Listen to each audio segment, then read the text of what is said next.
আসসালামু আলাইকুম রহমতুল্লাহ বারাকাতুহু। বন্ধুরা, এই গাছটা ভালো করে দেখেন, চিনতে পারেন নাকি? যদি চিনতে পারেন এটা বাসার তুলে নিয়ে আসবেন। তারপর এই যে সজনার পাতা, এটা নিয়ে আসবেন। তারপর এই যে এই গাছটা, এটা খুব মারাত্মক গাছ বন্ধুরা, ভালো করে চেনে নেন এবং দেখে নেন চিনতে পারেন নাকি। হ্যাঁ, এই গাছটাও নিয়ে আসবেন এতটুক। তারপর কি করবেন, জ্বালা জ্বালা ফুল নিয়ে আসবেন।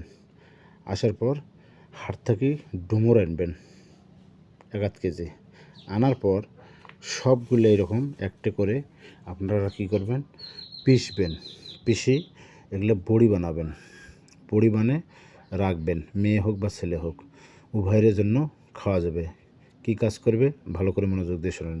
যাদের রাতের ঘুম কম হয়, যাদের টেনশন হয়, যাদের ডায়াবেটিস এবং যাদের চোখে যদি কম দেখতে পান এবং মনে করো যে মাথা ঠান্ডা রাখবে এবং টাইমিং বাড়াবে, এ ভিটামিন এর কাজ করে। বন্ধুরা বুঝতে পারছেন? যদি না বুঝতে পারেন আমার এই আইডি নাম্বারে দেওয়া আছে, যোগাযোগ করবেন এবং আমার পেজটা ফলো দিয়ে রাখবেন, শেয়ার করবেন, কমেন্ট দেবেন, লাইক করবেন। ইনশাল্লাহ আরও ভালো ভালো পাবেন ইনশাল্লাহ। আসসালামু আলাইকুম রহমতুল্লাহি ওয়া বারাকাতুহু।